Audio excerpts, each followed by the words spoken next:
Les hice presentación, no se me acostumbren, cuando no tenga tiempo no va a tener presentación, va a ser a pura Biblia. Pero ahorita pues disfruten las imágenes que el arte, la belleza nos acerca a Dios. En el nombre del Padre, y del Hijo y del Espíritu Santo. Amén. Del Espíritu Santo. Envía, Señor, tu Espíritu Creador. Oh Dios, que has iluminado los corazones de tus hijos con la luz de tu Espíritu Santo, haznos dóciles a sus inspiraciones para gustar siempre del bien y gozar de su consuelo, te lo pedimos por Cristo nuestro Señor. Amén. Dios te salve María. Llena de gracia, el Señor es contigo. Bendita eres entre todas las mujeres, bendito es el fruto de tu vientre Jesús. Santa María, Madre de Dios, ruega por nosotros pecadores, ahora y en la hora de nuestra muerte. Amén. Gloria al Padre, y al Hijo, y al Espíritu Santo. Como en el principio, siempre, por los siglos de los siglos. Amén. Cristo, Rey nuestro, Virgen prudentísima, María, Madre de la Iglesia, ruega por nosotros. Cristo, Rey nuestro, Virgen prudentísima, María, Madre de la Iglesia, ruega por nosotros. Oigan, yo sé que esto lo deberíamos de haber visto en diciembre, pero pues si los hubiera dicho nos vemos en diciembre. Aquí hubiera estado yo con otros 3. Así es que vamos a ver, pues ya vimos la fiesta de la Anunciación. Nos sentamos, tomamos asiento. Vamos a ver, ya vimos la Anunciación, la fiesta de la Encarnación, la semana pasada. Y hoy vamos a ver, pues algo que todos ustedes conocen muy bien porque todos rezan el rosario, ¿verdad? Sí. Vamos a ver la visita de María a Isabel. Cuando rezan el rosario, ¿cómo lo meditan? Aquí platíquenme. Seamos sinceros, ¿no? Yo de repente sí nada más digo, ay, pues la visita de María Isabel y Padre nuestro que estás en el cielo, pero... Yo me imagino el momento como que estoy leyendo todo. Es que lo correcto, de hecho, es más importante que los días Ave María, porque a veces está uno preocupado, ahí me brinqué uno, no me faltó uno, nadie se va a ir al infierno si te brincaste una Ave María. Pero lo que en realidad nos hace provecho del rosario es la meditación de los sagrados misterios. Y la visita de María a Isabel es un misterio sagrado. Es un momento en que María se convierte en la primera evangelizadora. ¿Qué es evangelizar? Es llevar a otros a Cristo Jesús, la buena nueva de la salvación de Cristo Jesús.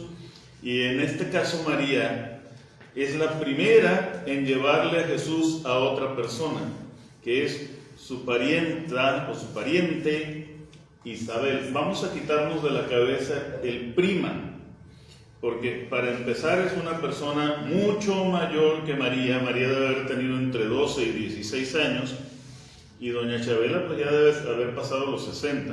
Entonces hay una gran diferencia de edad y pues sí hay familias en donde los primos se llevan mucho, pero no tanto.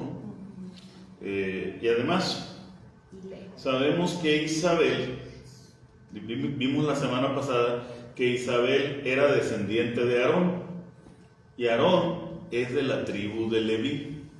Y la tradición nos enseña, aunque la Biblia no lo dice, hay que aclararlo, la tradición nos enseña que María era de la tribu de Judá. Entonces, muy probablemente el padre de María era de la tribu de Judá y muy probablemente la madre de María era de la tribu de Leví y por ahí le venía el parentesco con Isabel. Y además deben haber sido cercanas, muy cercanas. Por eso, cuando el ángel le dice, tu pariente Isabel ya está de 6 meses, la que era estéril, porque no hay nada imposible para Dios. Hay que repetirlo eso. ¿Por qué Isabel se embarazó? Porque no hay nada imposible para Dios.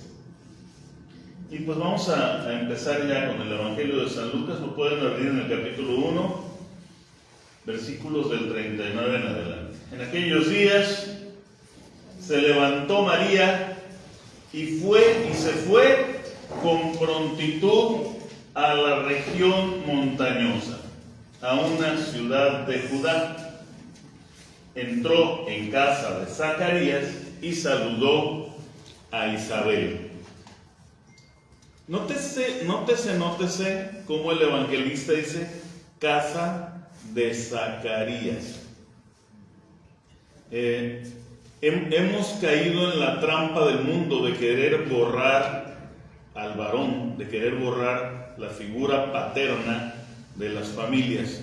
Hay un capítulo de la familia Peluche muy chistoso, donde Federico Peluche dice: ojalá existiera un día del padre, así como existe un día de la madre. Y Vivi le dice, Vivi, la que no es una niña normal, le dice: papá, sí existe el día del padre. Y todos dicen: ¿qué? Toda la familia Peluche dice: ¿qué? Y es que el mundo ha querido borrar la figura paterna. Pero en este caso, la Sagrada Escritura, Dios en su sabiduría nos dice que María no fue a la casa de Isabel, fue a la casa de Zacarías. Cuando les llevan a sus nietos, ¿a dónde van? ¿A la casa de quién? No es cierto. Ya han borrado la figura paterna, ya no dicen la casa de los abuelos, que sería lo correcto. Van a la casa de la abuela, porque el mundo ya nos invadió culturalmente, también a los cristianos, también a los creyentes nos ha invadido culturalmente. Entonces, aunque los nietos quieran mucho al abuelo, o al papá grande, o como le digan, o el viejo del costal, el que sea, como le digan al abuelo, aunque lo quieran mucho, se le dice la casa de la abuela. Hay que empezar a acostumbrar a las familias otra vez a hacer resurgir la figura paterna, porque el mandamiento, el cuarto mandamiento, no es honrarás a tu madre y a tu padre, es honrarás a tu padre y a tu madre. Como que Dios sabía que algo venía por ahí en el futuro y dijo: voy a poner primero al papá, porque estos son muy influenciables. Bueno, ¿dónde está la casa de Isabel y Zacarías? Ellos no vivían en Jerusalén, pero por ahí cerca, tampoco vivían en Belén, pero por ahí cerca hay un pueblito en las montañas que se llama Ain Karim o Ain Karam. La pronunciación es difícil llegar a un acuerdo porque son lenguas muertas. Si en las lenguas vivas a veces tenemos diferencias con las pronunciaciones, ustedes escuchan a un inglés y a un gringo y hablan completamente distinta su pronunciación, y a un español, un argentino, un mexicano, un colombiano, y nos podemos hacer pelotas. Escuchan hablar a un chileno y no se le entiende nada. ¿Dónde era Ain Karam? Tenías que venir de Nazaret. Vimos el mapa la semana pasada, ¿se acuerdan? ¿En dónde está Nazaret? Norte. ¿Y dónde está Jerusalén? En el sur. Bueno, debía haber traído un mapa en la presentación, pero bueno, vamos a verlo otra vez directo de la Biblia. Nomás que traigo un pasaje que no quiero borrar. Galilea es aquí, Nazaret está más o menos por aquí. Los judíos, ¿se acuerdan que no se podían ver con los samaritanos? Buenas noches, Dani. ¿Recuerdan eso, verdad? Que no se podían ver con los samaritanos. Bueno, es que aquí está Galilea, aquí está Samaria, Galilea, Samaria y Judea en el sur. A ver, Galilea en el norte, Samaria al centro y Judea en el sur. Ain Karam está en Judea, la casa de Zacarías e Isabel, y donde nace Juan el Bautista, está en Judea, en las montañas. Entonces está de Jerusalén un poco hacia su izquierda, los que tengan mapa a la mano. Pero no se venían por aquí. Miren, ¿cuál era el camino más corto? Cruzar por Samaria. Ese es el camino más corto, ¿no? Pero había un problema. Judíos y samaritanos no se podían ver. Entonces, lo que hacían era cruzar el Jordán aquí en la Decápolis. Preferían ir con unos que eran completamente extranjeros y completamente paganos. Cruzaban por aquí y bajaban rodeando el Jordán. Y aquí cerquita del Mar Muerto está el pueblo de Jericó, la ciudad de Jericó. Se dice que es la ciudad amurallada más antigua del mundo. Y por aquí cruzaban el Jordán y subían a Jerusalén, todo era de subida, y después de pasar Jerusalén, todavía seguían subiendo a las montañas para llegar al pueblito de Ain Karen, en donde vivía Zacarías, Isabel y próximamente Juan, el que conocemos como el Bautista. Entonces, ¿qué distancia tuvo que recorrer María? Si de Nazaret a Jerusalén hay aproximadamente 180 kilómetros, póngale otros 20 de subidita.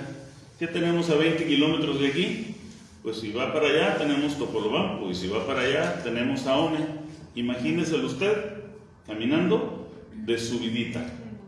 Una muchachita de entre 12 y 16 años que se entera que una familiar, una pariente que es mayor de edad, muy mayor, está embarazada. Por ejemplo, si la Lolita nos saliera embarazada ahorita, ¿cómo la trataríamos? Muy bien. La tendríamos que cuidar, ¿verdad? Porque entenderíamos todos que es un embarazo de alto riesgo. Y entonces pienso yo, y pensamos muchos que estudiamos las Escrituras, que María debió haber sido muy cercana a Isabel, porque inmediatamente le vino la preocupación. Tu parienta Isabel ya está en el 6º mes. Y dice el Evangelio que no salió de su casa Isabel en ese tiempo. ¿Quién le hacía la comida? ¿Quién le lavaba la ropa? No había planchas, no sé si había planchas, pero ¿quién hacía los deberes? Pues de una señora, pues le tocó al mudo. ¿Qué quieres comer, vieja? No, ¿cómo le decía?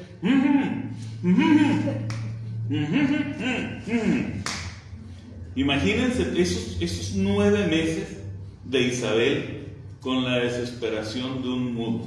Ahora, es alguien que no había sido mudo hasta ese momento, ¿eh?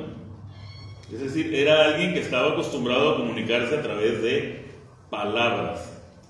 Y a partir de la aparición que tuvo del ángel en el templo de Jerusalén, quedó mudo, tuvo que aprender a comunicarse.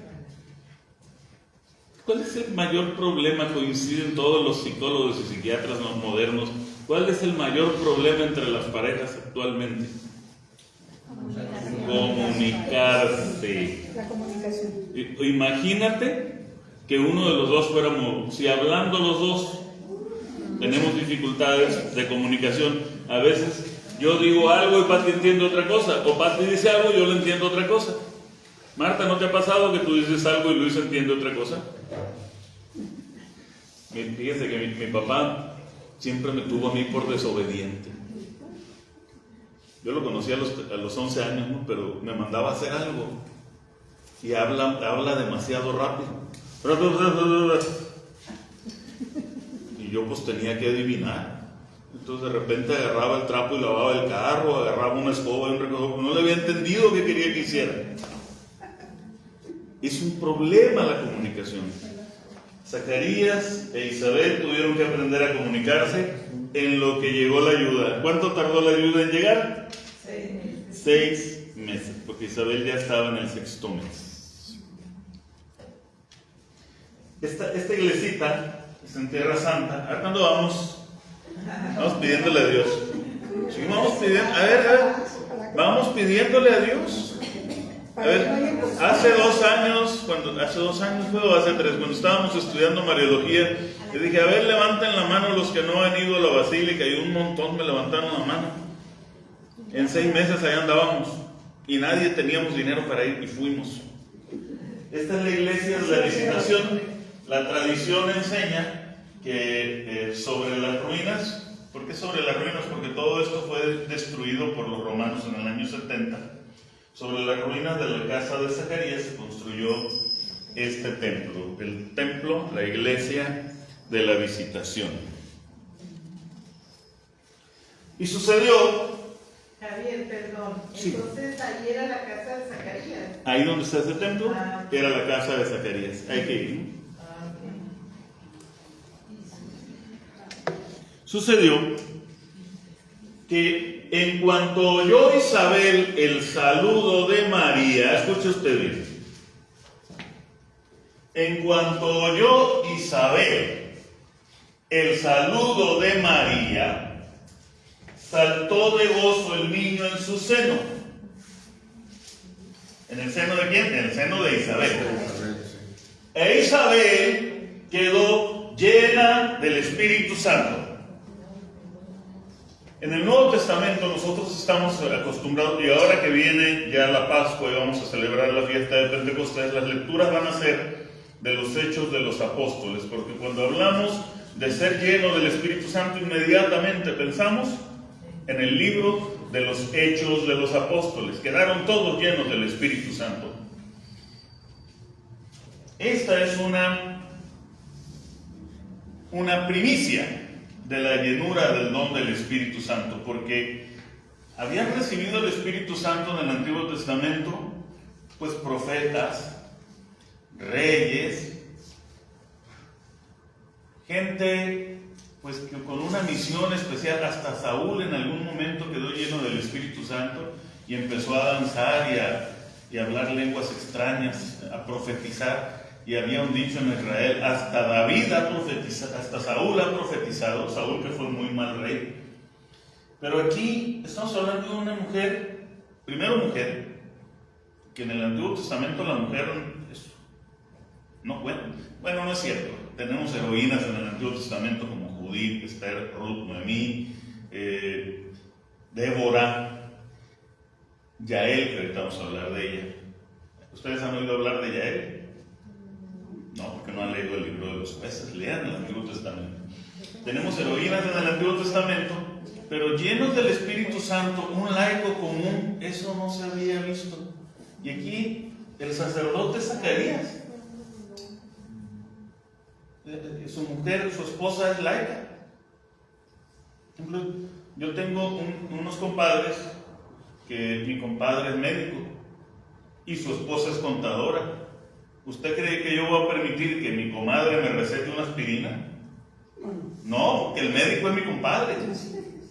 Ella es contadora, ella que me diga del debe y del haber. Isabel quedó llena del Espíritu Santo. ¿Por qué? A ver, vamos a analizar la razón. ¿Cómo fue que Isabel tuvo una primicia de lo que los apóstoles tuvieron hasta 50 días después de la pasión, muerte y resurrección de Jesús? Porque estaba Jesús en el Porque sí, vientre de se traía ella ya. A ver, vamos a analizar lo que conocimos la semana pasada. ¿Qué pasó con María en el momento de la encarnación? ¿Cómo podrá ser eso?, le dijo al ángel. ¿Cómo podrá ser?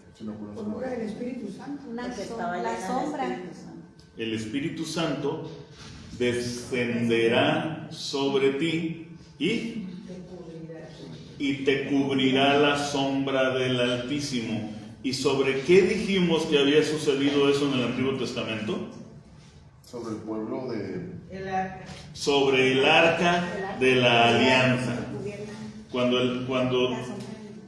Cuando Dios manifestaba su presencia en el arca de la alianza, la manifestaba de noche como con una columna de fuego, y en el día como una nube. El poder del Altísimo te cubrirá con su sombra. Entonces vemos en María la figura de la nueva arca de la alianza, o el arca, más correctamente dicho, el arca de la nueva alianza. La antigua alianza, ¿qué era? El antiguo pacto de Dios con su pueblo, que era la antigua alianza, era el sacrificio de un cordero el día de la Pascua, asar al cordero, comerlo de pie, hacer una oblación de pan, beber una libación de vino. Esos eran los signos del antiguo pacto, del antiguo testamento, de la antigua alianza. La nueva alianza, ¿qué va a hacer? Tomen y coman todos de él, porque este es mi cuerpo.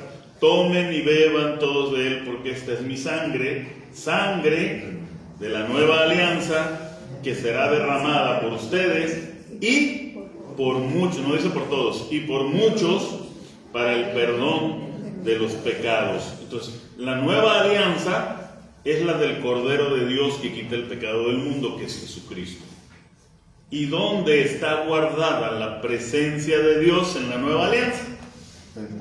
Dentro del vientre de la Virgen María. Entonces, como María es el arca de la nueva alianza, imagínensela llegando a la casa de Zacarías. Era una chamaca, debe haber llegado corriendo y brincando porque iba embarazada. ¿Y cómo saludan los jóvenes? ¿Cómo saludan? A ver, cuando lleguen, los que tienen nietos, cuando lleguen sus nietos jóvenes o adolescentes, ¿cómo llegan? Con un gritadero. Con un abuelo. O papá Clodomiro, ¿cómo te dicen? Loli. ¿Eh? Loli. Loli. Llegan gritando, ¡abuela! ¡Tengo hambre, abuela!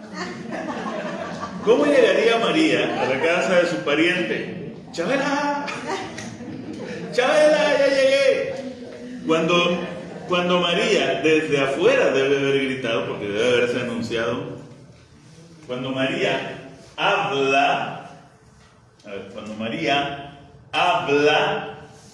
Isabel queda llena del Espíritu Santo. Juan el Bautista queda bautizado en el Espíritu Santo. Acuérdense que el ángel le había dicho a Zacarías que iba a ser lleno del Espíritu Santo desde el vientre de su madre. ¿En qué momento fue lleno del Espíritu Santo Juan? Cuando María habla. ¿Qué papel está tomando María?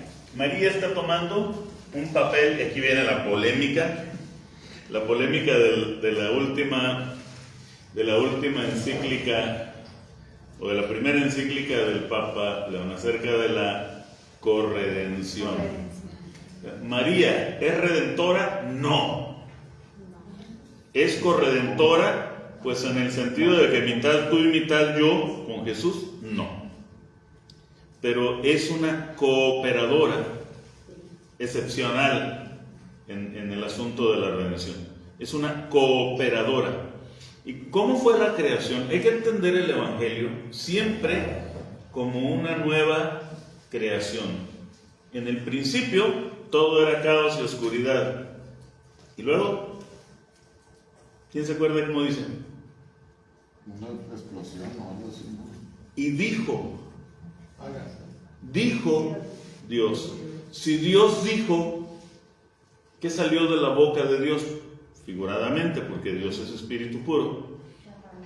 La palabra, es decir, cuando Dios habló, hubo luz. Cuando María habló con Dios dentro, es Dios hablando por la boca de María. Juan, el niño, e Isabel quedaron llenas del Espíritu Santo. ¿No escucharon mi cantito? No, pues tú sabes dónde está, pero los demás les dio flojera buscarlo. Es que tiene un pedacito que a mí me gustó mucho porque es como yo me lo aprendí, porque es la traducción de la Nácar Colunga y mi primera Biblia era la Nácar Colunga y dice Isabel, ¿de dónde a mí que la madre de mi Señor venga a verme? Y el cantito dice así, ¿de dónde a mí que la madre del Señor hoy venga a verme?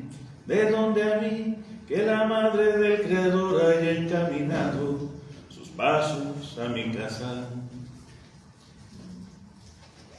Exclamando con gran voz dijo, bendita tú entre las mujeres y bendito el fruto de tu seno. Vientre, dicen otras versiones, es lo mismo. Esto se escucha en el Antiguo Testamento, pues se escucha 2 o 3 veces, pero a mí me gusta mucho en el libro de los jueces, el cántico de Débora y Barak. Se me perdió. Aquí está. Aquí está. Jueces 5. Y entonces escuchar el canto de Débora y Barak, pero primero les platico cómo fue el asunto. Había un militar enemigo de nombre Sísara que venía a destruir al pueblo de Israel, venía con un gran ejército detrás y la tenía ganada. Y se enfrenta con una que el juez en ese momento en Israel, el gobernante de Israel es una mujer, es Débora, pero ella no es militar, entonces el militar se llama Barak. Débora y Barak. Y Barak, Débora le dice, tienes que ir a pelear con Císara. Oye, pero son demasiados. Pero Dios va contigo, la vas a ganar. Si tú vienes conmigo voy, le dice Barak a Débora. Y Barak se hace acompañar de Débora. Buenas noches. Buenas noches. ¿Me presta permiso a la doctora? Sí.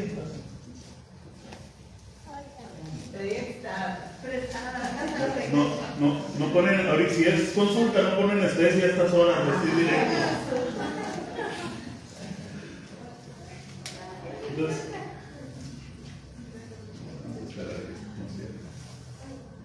buenas noches.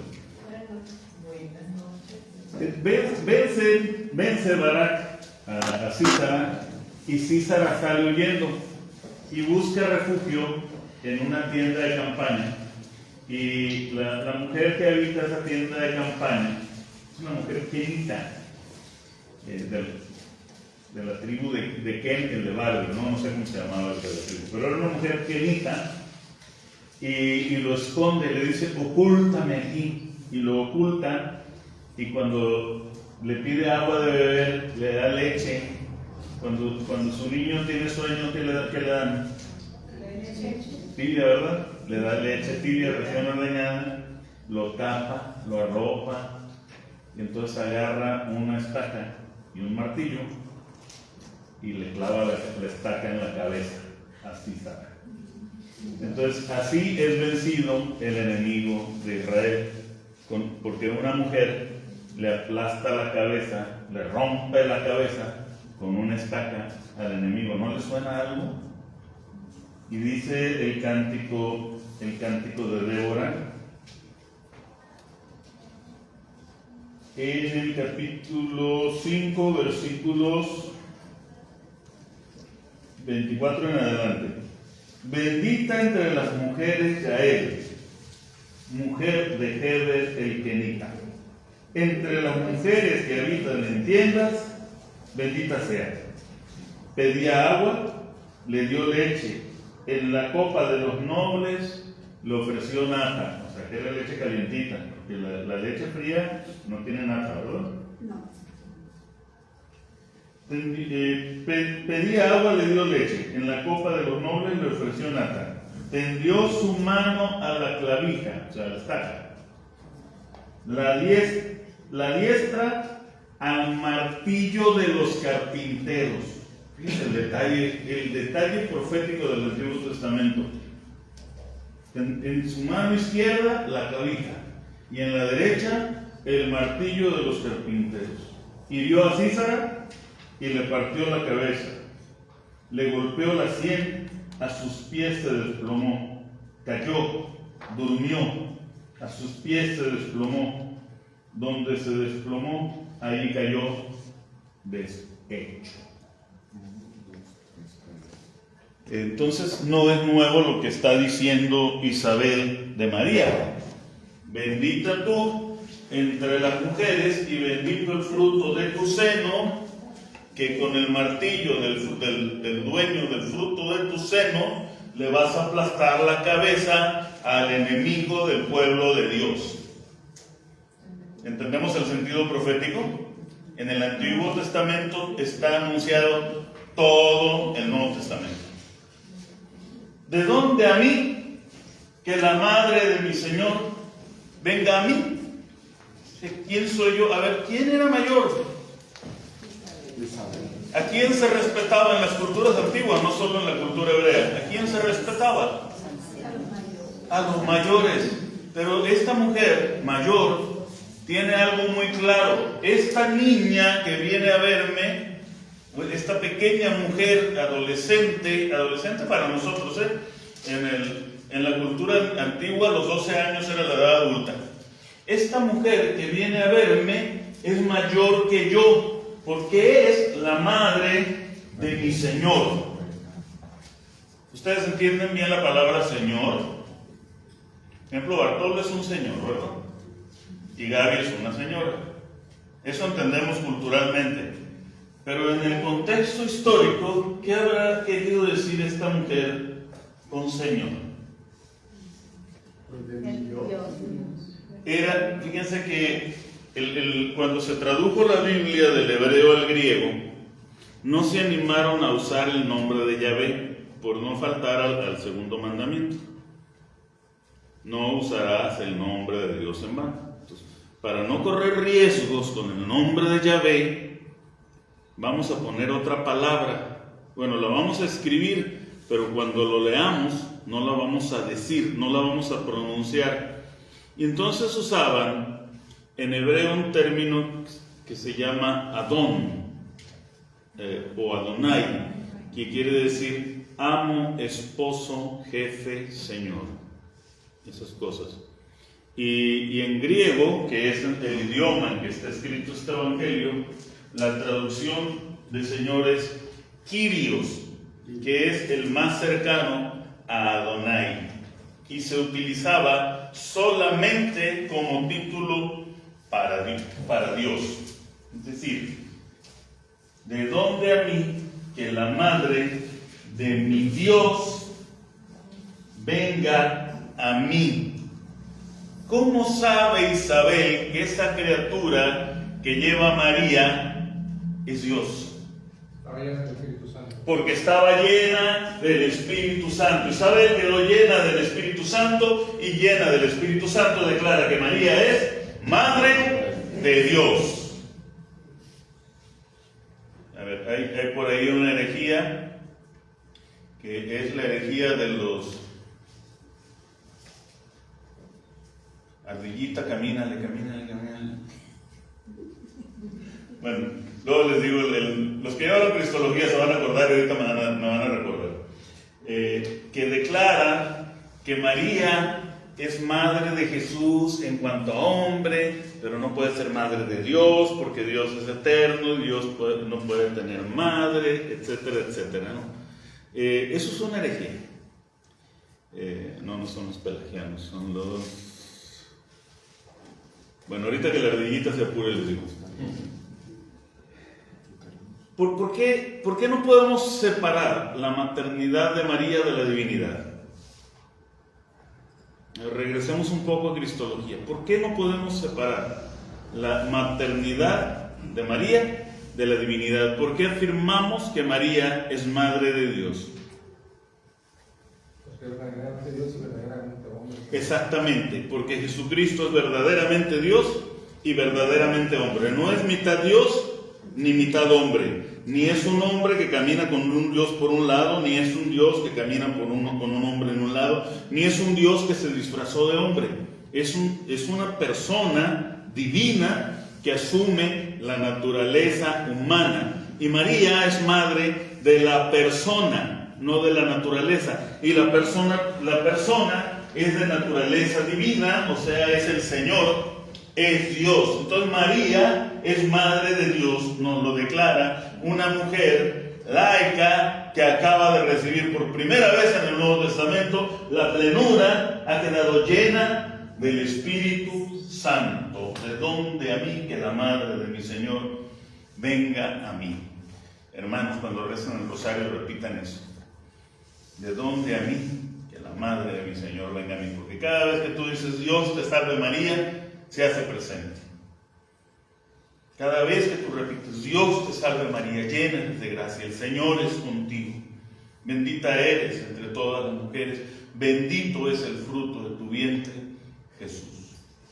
Y si se hace presente María, ¿quién viene con ella? Nunca viene sola. Nunca viene sola. La imagen más bonita que podemos tener de la Virgen María es la que nos regaló a nosotros.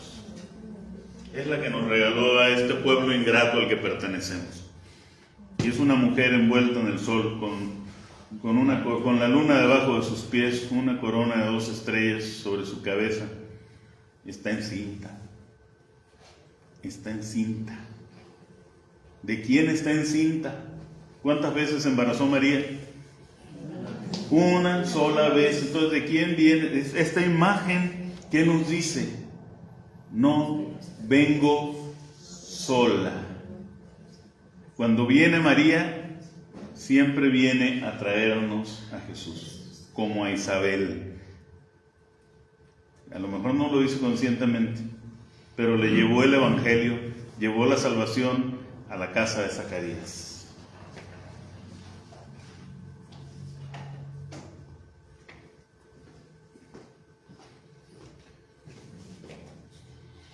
Porque apenas llegó a mis oídos la voz de tu saludo, saltó de gozo el niño en mi seno. Feliz la que ha creído que se cumplirán las cosas que le fueron dichas de parte del Señor. Vamos a comparar lo que el ángel le dice a Zacarías. Zacarías le dice: por haber dudado de mi palabra, mudo. Te quedarás mudo hasta que nazca el niño. ¿Y qué le pasó a Zacarías? Se quedó mudo hasta que naciera el niño. Entonces, Zacarías preguntó, pero Zacarías no creyó. María preguntó: ¿cómo podrá hacer eso? La pregunta es la misma, ¿se fijan? ¿Cómo va a suceder eso? Dijo Zacarías: yo ya estoy viejo, a mi mujer ya no le baja, ya está vieja también, ¿cómo va a hacer eso? Y el ángel le dice: por haber dudado, mudo. En cambio, María, feliz la que ha creído que se cumplirán las cosas que le fueron dichas de parte del Señor. Esta palabra, a ver, ¿de parte de quién venía el ángel? ¿Y quién es el Señor? Dios. ¿Qué Dios? ¿Qué persona de la Santísima Trinidad? Las tres. De parte del Señor. Bueno, pues es exactamente la misma en el Evangelio, en griego. Esta palabra es exactamente la misma que esta. Entonces, la persona o el Dios que le habla a través del ángel a María es el mismo Señor, Dios, del que es Madre María. ¿Quién lo dice? ¿En qué estado se encuentra Isabel? Llena del Espíritu Santo. A ver, los que son servidores de la palabra en algún momento no han sentido: ¿de dónde me habrá salido lo que dije? ¿De dónde creen que le salió? ¿De dónde creen que le salió todo eso a doña Chabela?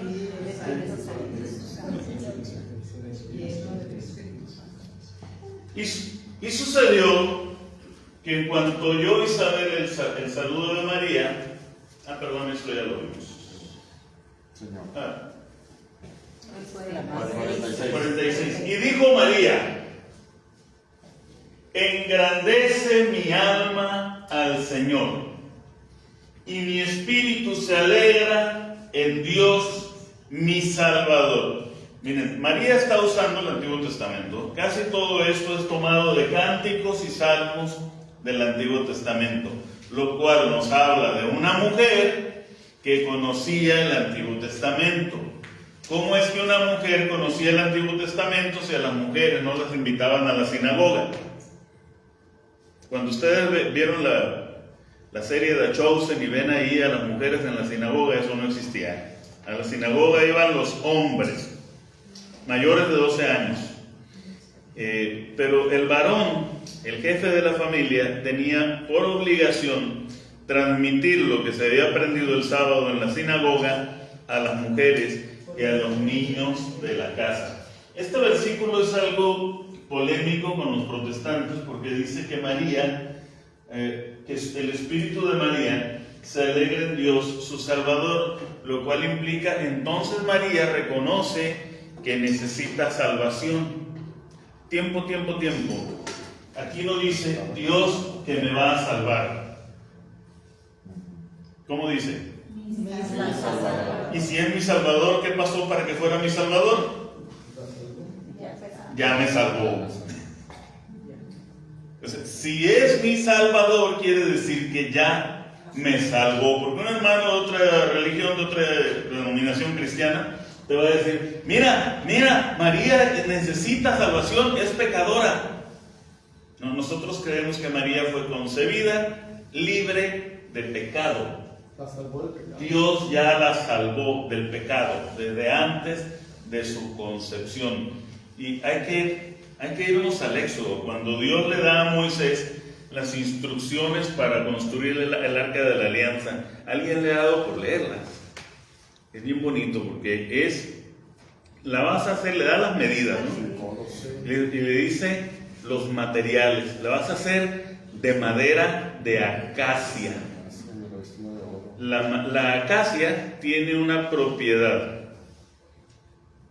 no se corrompe. Es una madera incorruptible, o sea, no se pudre. Como el palo fierro. Como el palo fierro, como el cedro, tal vez. Porque además es aromática.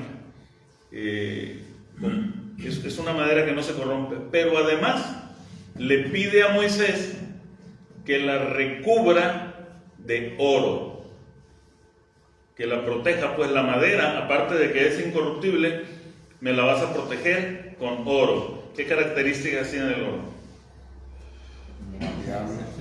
Es maleable, es dúctil y Está muy bonito. muy bonito, muy caro, pero además no se oxida y tampoco se mancha. Porque la plata, que es otro metal precioso, no se oxida, pero se mancha. El oro ni se oxida ni se mancha.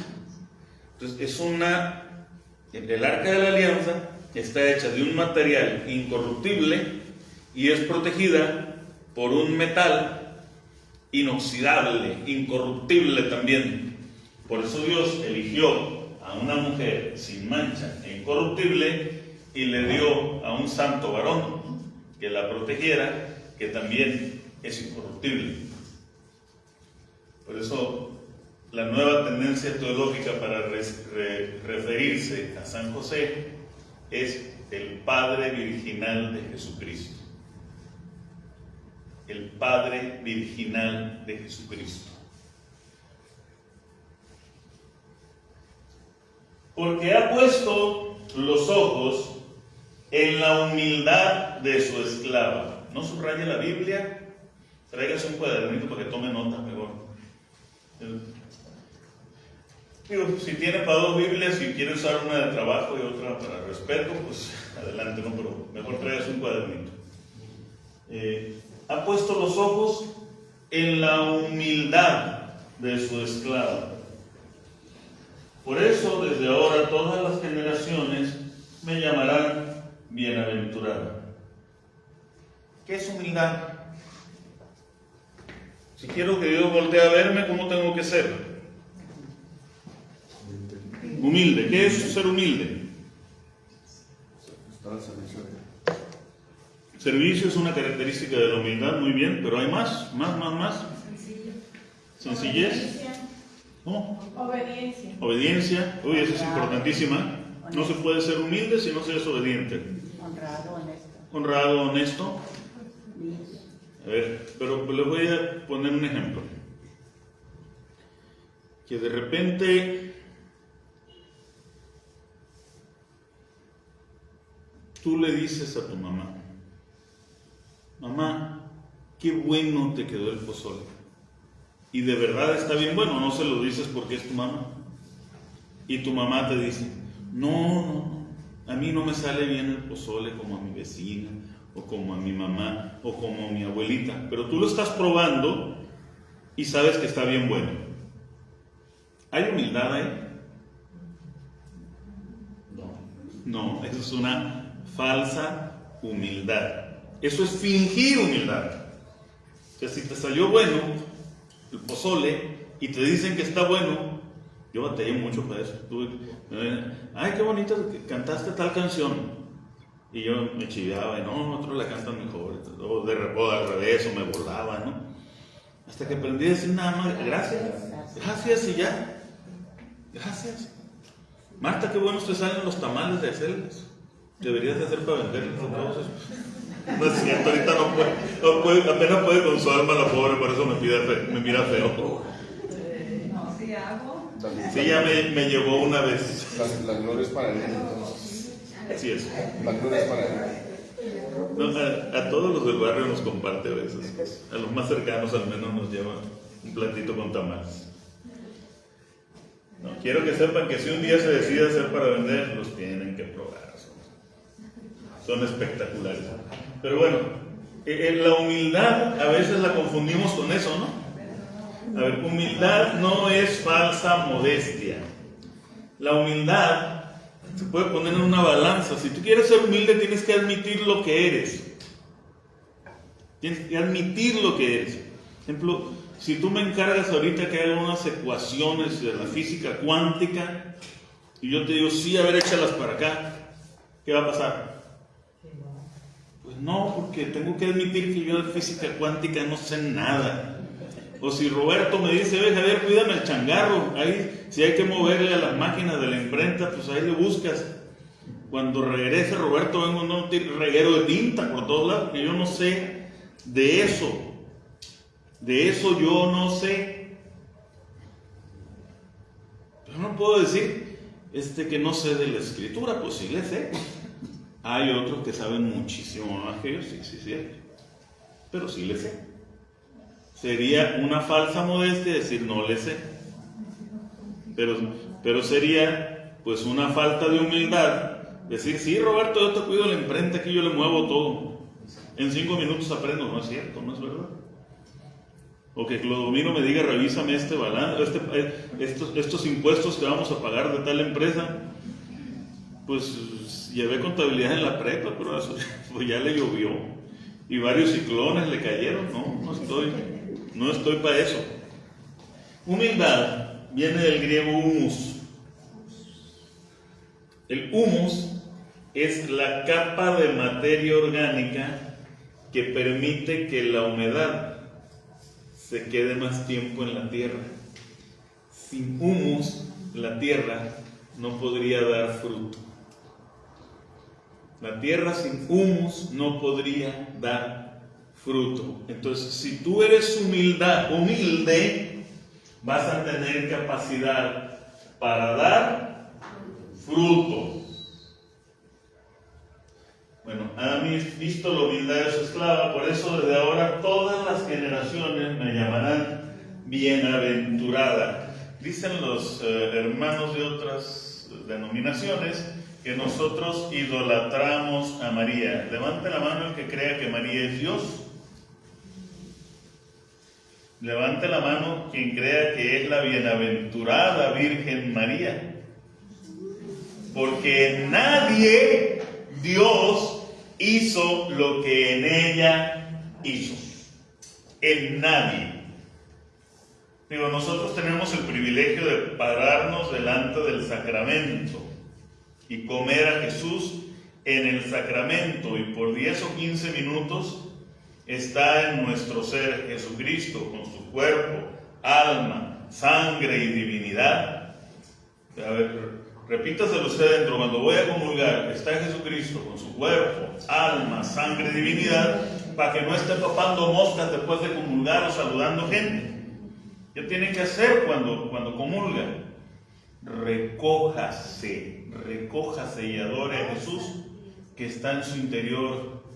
Tampoco tiene que andar saludando al altar, ni yendo al sagrario. ¿Qué va al sagrario? El sagrario eres tú cuando acabas de comulgar. Bueno, pues María fue un sagrario durante 9 meses. Y el Espíritu Santo nunca lo perdió. El Espíritu Santo ella nunca lo perdió.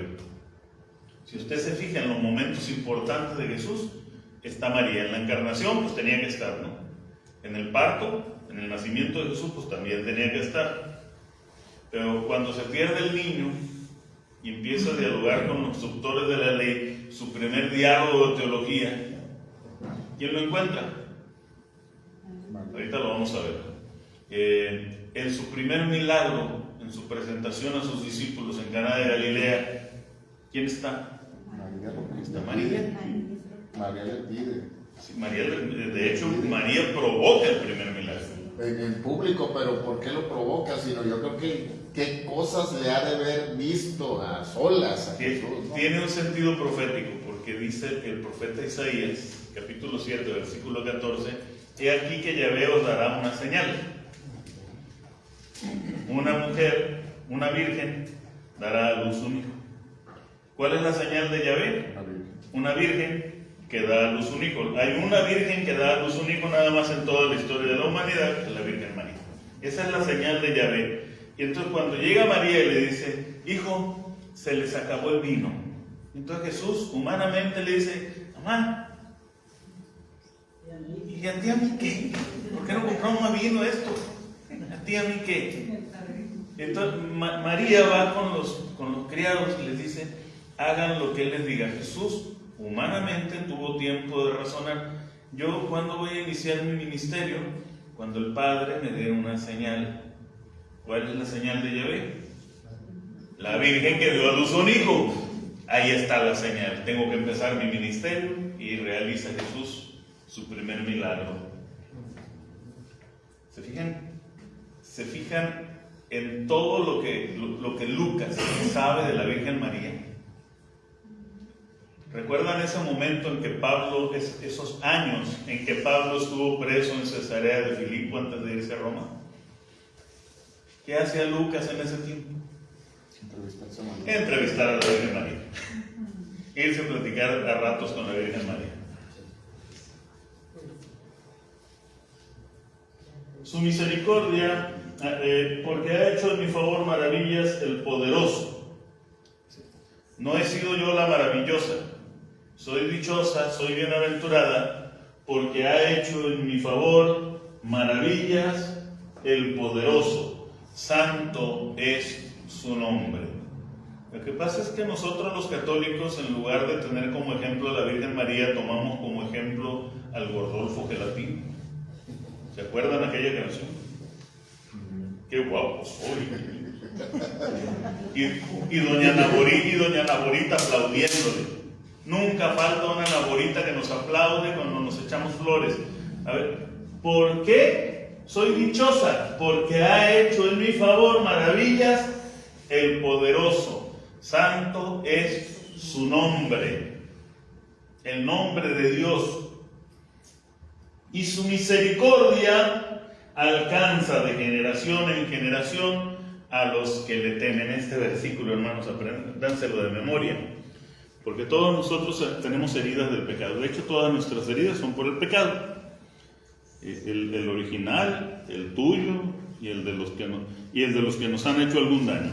O sea, las heridas que yo arrastro son originadas por el pecado, y las que más me pesan son las heridas que me hice yo solo, o sea, las de mis propios pecados. Cuando nosotros entendamos que la misericordia del Señor alcanza de generación en generación a los que le temen, esa herida cicatriza. Porque pongo mi herida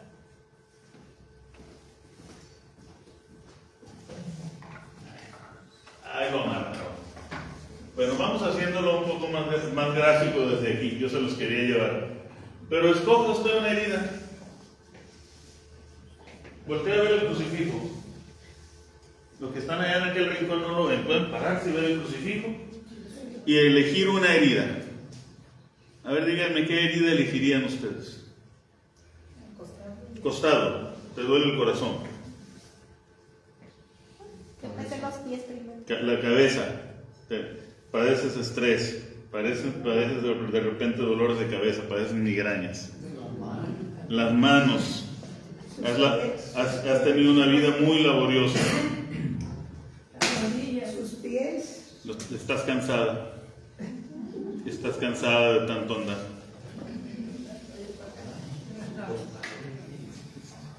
Señores, ¿no les llama la atención esta herida? ¿Te duele el corazón? Ya yo sé que te duele el corazón. ¿Te duele el corazón? Bueno, agarre su herida y póngala en las llagas de Cristo. Tome su herida y póngala en las llagas de Cristo. Por eso les invité a oír que el año pasado no quisieron ir.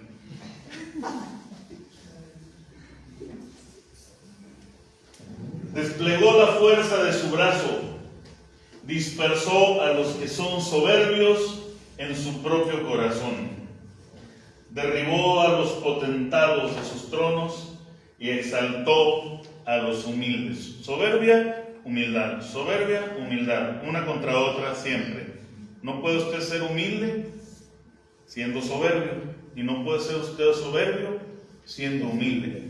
¿Usted conoce gente soberbia? Sí, sí, muy soberbia. ¿Y quién le dio a usted el soberbiómetro? Es un acto de soberbia andarle midiendo la humildad o la soberbia a otro. Se paró, desplegó la fuerza de su brazo, dispersó a los que son soberbios. Si es que luego venimos a una prédica y de, ay, ojalá hubiera tenido mi comadre, la que le tocaba escuchar eso. Ah, fulanita, la líder de las catequistas, esa debió haberlo escuchado. La coordinadora del grupo, la del grupo oración. No, es para adentro. A los hambrientos colmó de bienes, despidió a los ricos sin nada, acogió a Israel su siervo, acordándose de la misericordia, como había anunciado nuestros padres en favor de Abraham, por su linaje, por los siglos, en favor de Abraham. Fíjense que los teólogos de los primeros siglos siempre comparan la fe de Abraham del Antiguo Testamento con la fe de María en el Nuevo Testamento. Pero mi pasaje favorito de Abraham, de nuestro padre en la fe, Abraham, es cuando Dios le pide en sacrificio a su hijo Isaac. Recordemos que ya había tenido Ismael y lo había despachado porque Sara no quería compartir la herencia de Isaac con Ismael, con el hijo de la esclava.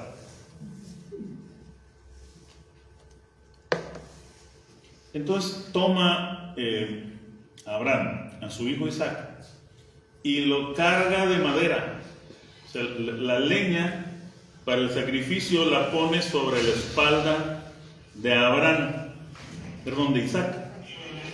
Buenas noches, Esmeralda. Y van caminando rumbo a un monte, rumbo a una montaña. Y va caminando Abraham con Isaac. Isaac va cargando la madera y Abraham lleva el fuego y lleva el cuchillo. Y le dice a Isaac: papá, llevamos la leña y llevamos el fuego. ¿Y dónde está el cordero? Y Abraham le contesta: Dios proveerá el cordero. Y llegan, Abraham hace un altar y pone sobre el altar a su hijo Isaac. ¿Por qué se atreve Abraham a hacer eso? ¿Pero por qué se atreve a obedecer eso? Por temor. Porque confía. Porque Abraham sabe que para Dios no hay imposibles. Abraham tiene fe en la resurrección de Isaac. Pero Dios sabe que Isaac no es el hijo de la promesa, es prefiguración del hijo de la promesa y no permite, no permite que Abraham mate a Isaac. Pero Abraham estuvo dispuesto a dar a su hijo Isaac en sacrificio. Por eso Dios estuvo dispuesto a dar a su hijo Jesucristo, a Abraham y su descendencia, en sacrificio para el perdón de los pecados. Por eso el pueblo de Israel fue el elegido, por causa de Abraham.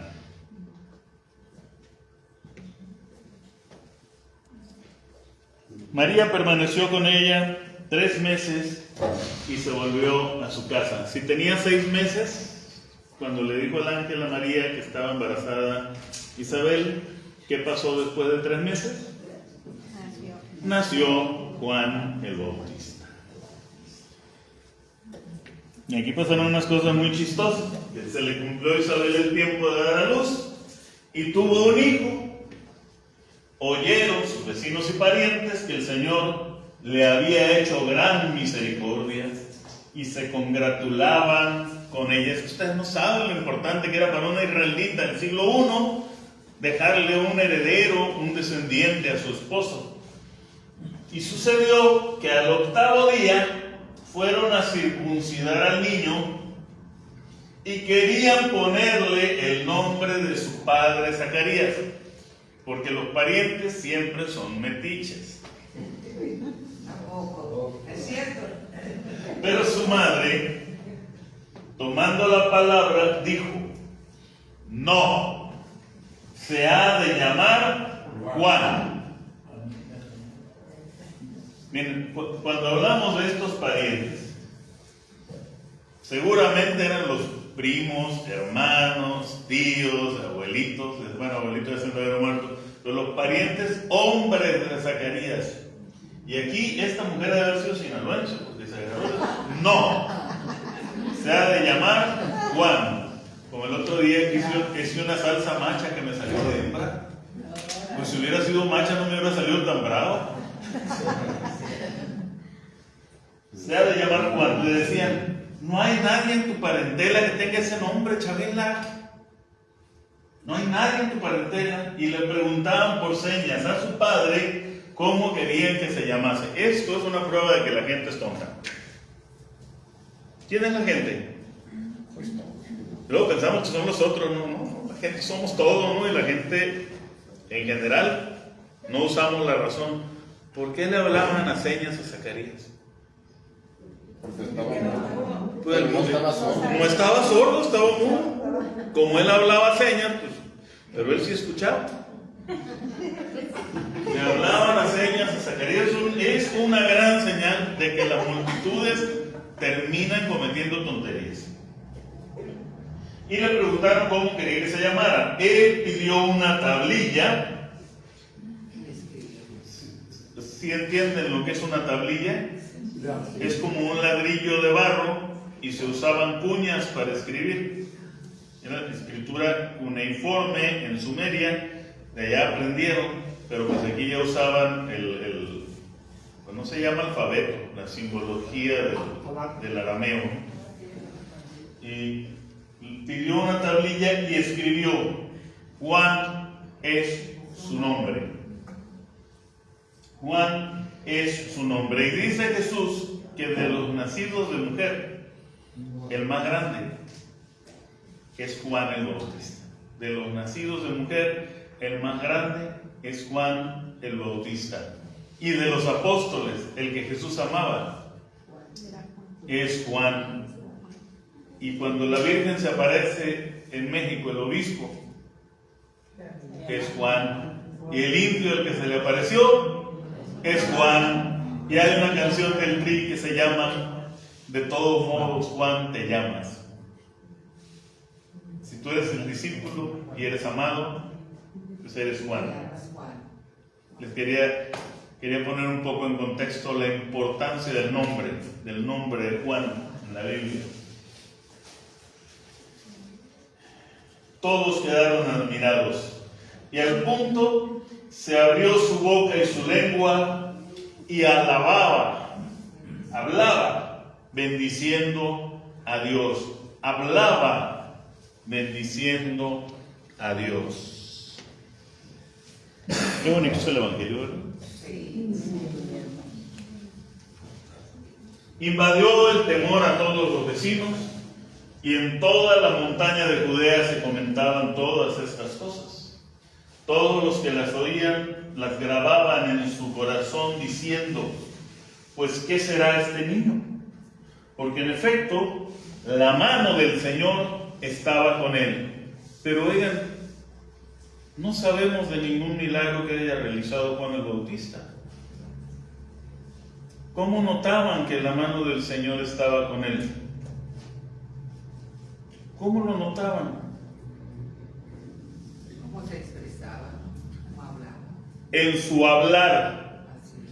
su hablar, de la boca del Bautista brotaba la palabra de Dios. Algo que quisiera que nos lleváramos de este pequeño texto es el hecho de que grababan esas cosas que oían. Las cosas que oían las grababan en su corazón. Yo no quiero que se aprendan estos textos de memoria. Quiero que en la noche, cuando estén dormidos, les retumben en la cabeza, así que les retumben. Que el Espíritu Santo les recuerde en la noche lo que estuvieron escuchando. Porque en realidad estamos asistiendo al gran querigma, al gran anuncio del Evangelio. Leer un Evangelio, estudiar un Evangelio es asistir al gran querigma, que es más grande que cualquier curso que hayamos tomado desde que conocimos al Señor. Sí, ya hace muchos años tuve un encuentro muy bonito con el Señor, estuve muy bonitos los temas, los testimonios, pero aquí nos está hablando directamente Dios desde su palabra. Zacarías, su padre, quedó lleno del Espíritu Santo. ¿Cómo se tardó? ¿Cuándo quedó llena Isabel del Espíritu Santo? Cuando la saludó María. A los 6 meses de embarazo. 3 meses después, Zacarías quedó lleno del Espíritu Santo y profetizó diciendo,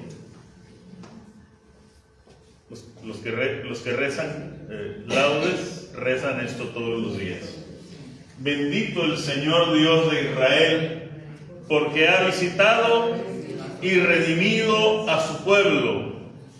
¿Cómo sabe Zacarías que el Señor es el niño que va en el vientre de ese joven? Porque dice que el Señor Dios de Israel, el que sacó a Israel de Egipto, ha visitado y redimido a su pueblo. ¿Cómo lo sabe? Porque está lleno del Espíritu Santo. Me acordé de Daniela, una alumna que tuve en otra parroquia. Un día dimos un querigma y le encargué a ella que diera el tema del Espíritu Santo. Y cuando dio su testimonio, tenía un lloradero la gente, porque decía: es que cuando yo sentí eso, yo sabía que era Dios. Yo sabía, nadie me lo tenía que decir. Yo lo sabía, yo sabía. Pues, tú sabías cuando estaba lleno del Espíritu Santo, ¿verdad? Tú sabías que era Dios dentro de ti en ese momento. Zacarías también. Y nos ha suscitado una fuerza salvadora en la casa de David, su siervo. ¿Cómo le grita el siervo de Jericó a Jesús cuando va pasando por el camino? Jesús, hijo de David, ten piedad de mí. Como había prometido desde tiempos antiguos por boca de sus santos profetas, en específico de Natán. Le dijo Yahvé a David por boca de Natán: ¿tú piensas que me vas a construir a mí una casa? No, Señor, yo te voy a construir una casa a ti. De tu descendencia saldrá un rey que gobernará para siempre, hijo de David, que nos salvaría de nuestros enemigos y de la mano de todos los que nos odiaban. Cuando en el Antiguo Testamento hablamos de enemigos, estamos hablando de los cananeos, de los amorreos, de los jebuseos, de los hititas, de todos los pueblos que rodeaban a Israel. Pero en el Nuevo Testamento, cuando hablamos de los enemigos, de los que nos odian, ¿de quién estamos hablando? De los romanos. De los romanos, ¿no? No, los romanos pues les caían gordos los judíos, pero tanto como odiarlos, no. ¿Quiénes son nuestros enemigos en el Nuevo Testamento? Los fariseos. Judíos. Nosotros mismos. No. Son los espíritus que habitan en el aire, dice San Pablo. Son aquella tercera parte de los ángeles que fueron arrojados a la tierra. ¿Tú crees que están en el infierno allá con cola y con cuernos y vestidos de rojo? No, ahí están por un lado diciéndote: ay, no hay problema, sigue así, sigue viviendo así. Esos son nuestros enemigos. Haciendo misericordia a nuestros padres, recordando su santa alianza y el juramento que juró Abraham nuestro padre de concedernos que, libres de manos enemigas, podamos servirle sin temor, en santidad y justicia delante de Él todos nuestros días. Y tú, niño, ¿a quién le están haciendo la circuncisión? Juan. A Juan. Y tu niño será llamado profeta, no Mesías, profeta del Altísimo, pues irás delante del Señor para preparar sus caminos.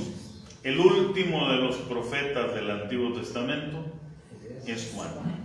Todos sabemos el desenlace. ¿Cómo muere Juan? Decapitado. ¿Quién lo decapita?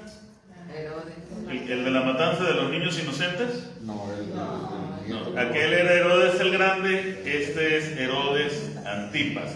¿El mismo que mató a Santiago en los Hechos de los Apóstoles? Ah, ya los hice trastabillar, no, ese es otro Herodes, es Herodes Agripa. Tu niño será llamado. ¿Delante de quién va a ir? ¿Quién es el Señor? Es Dios. Serás llamado profeta del Altísimo porque irás delante del Señor, o sea, delante de Dios, para preparar sus caminos. ¿A quién vino a prepararle el camino Juan? A Jesús. Entonces Jesucristo es Dios. Yo tengo tan grabada, ¿no se acuerdan de aquel canal? ¿Era el canal 12 o el canal 12? El canal local. Transmitía desde el Cerro de la Memoria. Pasaban un programa los domingos en la mañana de un predicador protestante de nombre Jimmy Swaggart. Y yo escuché muchas prédicas de Jimmy Swaggart, pero había una que me encantaba, era muy expresivo y usaba mucho todo su cuerpo para predicar. Porque Jesucristo es Dios sobre todas las cosas. Porque Jesucristo es Dios sobre todas las cosas. Iba caminando por todo el escenario y tenía un estadio llenísimo, pero la gente se explotaba de emoción simplemente de saber que Jesucristo es el Dios Todopoderoso, el que creó todas las cosas, el creador del cielo y de la tierra, el generador del Big Bang, el que dijo haya luz y hubo luz. Bueno, pues antes de él viene Juan. ¿A qué? A preparar sus caminos. Si yo les digo ahorita, hermanos, no importa cómo estén, vayan a comulgar mañana. ¿Los estoy mandando preparados? Pues si yo les digo, hermanos, hagan un examen de conciencia. Si usted no tiene pecado mortal, arrepiéntase de los veniales, vaya y comulgue. Y si tiene pecado mortal, vaya y confiésese delante de un sacerdote, reciba el perdón de sus pecados y acérquese al cuerpo y la sangre del Señor. ¿Cómo los mandé? Preparados. Bueno, eso, exactamente eso vino a hacer Juan, a llamar al pueblo de Israel al arrepentimiento. Dar a su pueblo conocimiento de salvación por el perdón de sus pecados, por las entrañas de misericordia de nuestro Dios. ¡Ay, qué bonito este texto! Por las entrañas de misericordia, es decir, de lo más adentro de Dios sale su misericordia. Misericordia, que quiere decir atender a las miserias del corazón.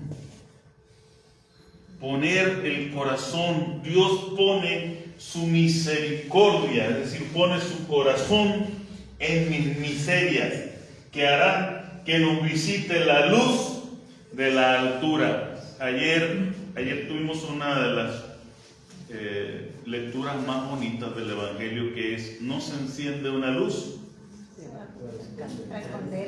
para esconderla debajo del selemín, debajo de una olla, dice la traducción correcta es selemín. El selemín era una caja que usaban las mujeres como medida para el trigo. La llenaban de trigo y la ponían al borde y la llevaban al molino para hacer la harina. El selemín era la medida, pero pues era una caja. Y no enciendes una lámpara. ¿Cómo se imaginan las lámparas de ese tiempo? Como la de Aladino, así. No se enciende una lámpara para taparla con una caja. Se enciende una lámpara para que ilumine. Y entonces yo me empecé a hacer la pregunta y era: a ver, ¿yo brillo o ilumino? Porque mi intención puede ser brillar y no es la correcta. La función de una lámpara no es brillar, porque el brillo encandila.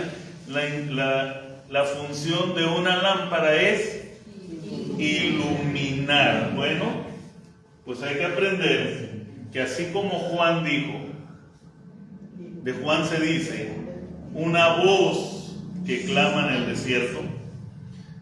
Una voz no es la palabra. La palabra es Cristo. Una lámpara no es la luz. Una lámpara es portadora de la luz que es Cristo. Es la luz que nos visita de la altura, a fin de iluminar a los que habitan en tinieblas y en sombra de muerte, y guiar nuestros pasos por el camino de la paz. Cántico de Zacarías. Reza los laudes mañana, reza las completas ahorita y va a rezar el cántico de Simeón. Y ese muchacho encuerado ahí en un short de piel de camello se pone el bautista. El niño crecía y su espíritu se fortalecía. A ver, yo quisiera meditar un poco en los niños que estamos criando, o en los que usted ya crió, y sea sincero consigo mismo. ¿Los ayudé a esto? ¿Su espíritu se fortalecía? ¿Lo ayudaste a ser fuerte o creaste una generación débil? Porque ahora escucho muchas quejas de, ay, esta generación de cristal. ¿Pero quién los hizo? Nosotros los hicimos de cristal. Así es. Pero a Juan no le quedaba otra. Porque, ¿cómo eran sus padres de edad? Mayores. Entonces, lo más probable es que Juan haya quedado huérfano muy chico. Entonces, tuvo que aprender a vivir la vida él solito. Su espíritu se fortalecía y vivió en los desiertos hasta el día de su manifestación a Israel. ¿Qué es el desierto en la Biblia?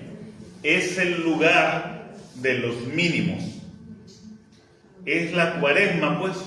¿Cuándo empieza la cuaresma? ¿Quién se acuerda? El 18 de Miércoles 18 de febrero es miércoles de ceniza. Ahí vamos a empezar los católicos a vivir un tiempo de mínimos. Entonces, a ver qué plan tienen para la cuaresma. Pues vivirla. Pero cómo, a ver, díganme una vez, ¿no tienen? Primera vez vamos haciendo plan. A ver, ¿qué vamos a ofrecer? ¿Cuál va a ser nuestro desierto? ¿En dónde vamos a hacer nuestros mínimos?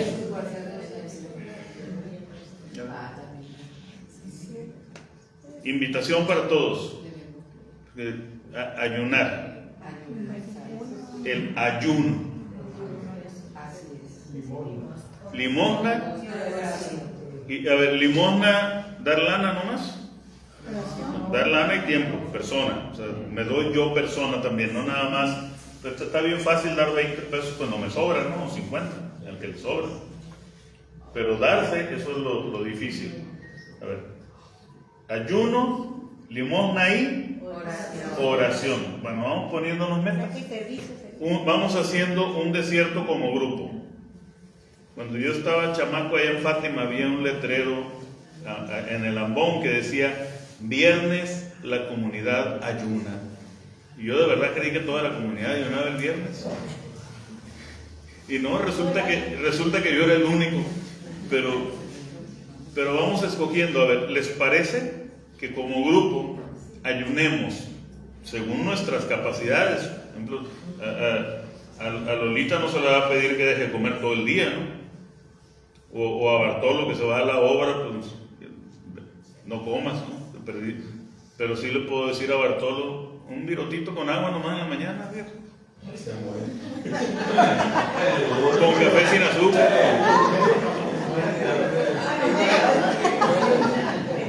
Es más, Gaby, pero tú le preparas el lonche. Oye, un virote de esos salados. Pero sí, a ver, no va a ser obligación, pero sí propongo que como grupo tomemos una actividad desértica, una actividad de cuaresma. Además, ustedes no saben, el ayuno es dejar un vacío en mí para que lo llene Dios. Y ese ayuno en oración es lo máximo. Entonces, ayuno, limosna y oración. eso va a ser nuestro desierto. Pues, ¿hasta cuándo ayunó Juan? Hasta que se manifestó a Israel y empezó a bautizar en el río Jordán. Sucedió que por aquellos días salió un edicto de César Augusto ordenando que se empadronase todo el mundo. Este primer empadronamiento tuvo lugar siendo gobernador de Siria Cirino. Nosotros tuvimos un gobernador que se llama así, nada más que lo escribía con Q. Quirino, pero es el mismo nombre. Iban todos a empadronarse, cada uno a su ciudad. Hay mucha polémica con esto porque no se ha encontrado un registro histórico de ese censo, de ese precisamente. Y algunos historiadores afirman que Quirino no coincidió en época con Herodes el Grande, pues que sería difícil. Pero resulta que sí hay evidencia de un censo romano, que este es del año 14, o sea, no es el del Evangelio, y es realizado en una ciudad egipcia que, al igual que Judea, era provincia romana. ¿Y qué creen que dice? Pues dice que todos los ciudadanos del imperio y súbditos del Imperio Romano, lacayos también, como los judíos, tenían que ir a empadronarse a su lugar de nacimiento y permanecer ahí por un tiempo. Y esto es evidencia de que así hacían los censos los romanos. Ahora, no podemos esperar a encontrar textos de todo lo que sucedió en esa región, porque recordemos que esa región fue destruida en el año 70 por el general Tito, que después fue emperador, y después por los musulmanes y por los mongoles cuando invadieron toda el área de Siria y Turquía, lo que hoy conocemos como Siria y Turquía, Irán, Irak. Todo eso fue conquistado y avasallado después de Cristo. Ahora con el Estado Islámico, cuando estuvieron ellos gobernando una parte de Siria, destruyeron ruinas arqueológicas que eran tesoros de la humanidad. ¿Ustedes creen que en el siglo I, siglo II les iba a importar destruir documentos? Vámonos. Entonces, es muy difícil encontrar un texto original, un papiro pues, o un pergamino de esa época, porque además lo primero que se atacaba era la autoridad civil. O sea, las copias de los evangelios se conservan pues porque los cristianos andábamos escondidos.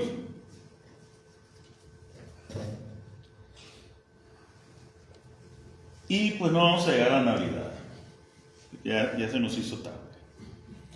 Lo vamos a dejar pendiente para la semana próxima, la Natividad del Señor y el niño perdido y encontrado en el templo. Se dan cuenta que estamos en los misterios gozosos, ¿verdad? Bueno, pues mañana es sábado, ¿qué misterios se rezan? Se los dejo de tarea. Recen Bartolo en la bici. Bartolo en la bici rezando el rosario. Mujeres, pues donde acostumbren rezarlo. Varones manejando, trabajando, como sea, aunque sea un misterio, viéndense. Todo completo, mijo. Sí, pero los que trabajan estén ocupados pueden rezar aunque sea un misterio.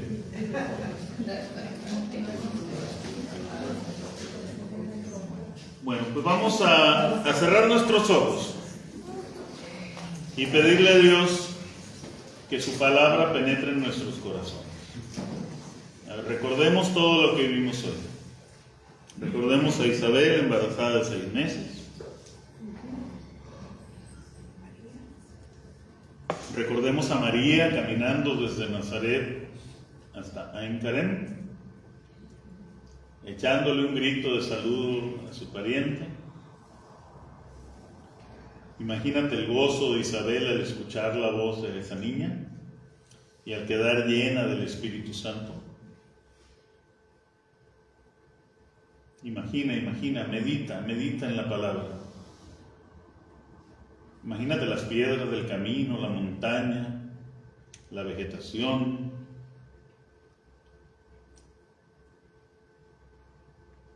Esa María haciendo senderismo para ir a ayudar a una anciana.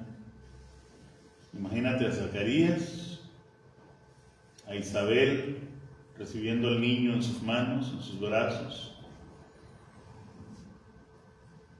A Zacarías cortando el prepucio del niño,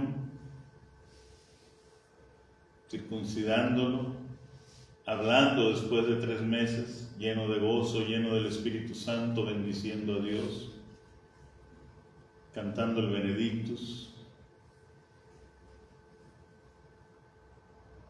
Imagínate a María cantando el Magnificat.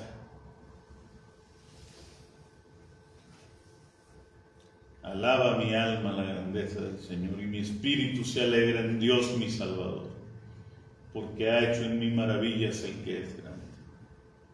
Ha visto la humildad de su esclavo.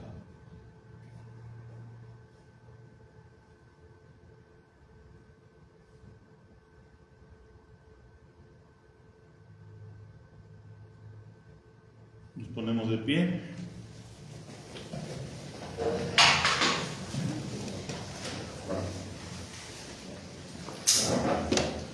Nos vamos a consagrar a la Virgen.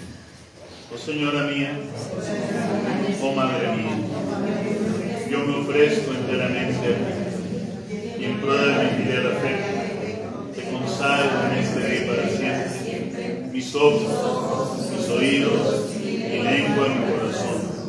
En una palabra todo mi ser, ya que soy todo tuyo, oh Madre de bondad, guárdame y defiéndeme como cosa y posesión tuya. Amén. Te damos gracias, Señor, por todos tus beneficios, a ti que vives y reinas por los siglos de los siglos. Amén. Cristo, Rey nuestro. Virgen prudentísima, María, Madre de la Iglesia. Que el Señor nos bendiga, nos guarde de todo mal y nos lleve a la vida eterna. Amén. No se me vayan a tomarles una foto, se ven muy bonitos así. Ah, muy bien.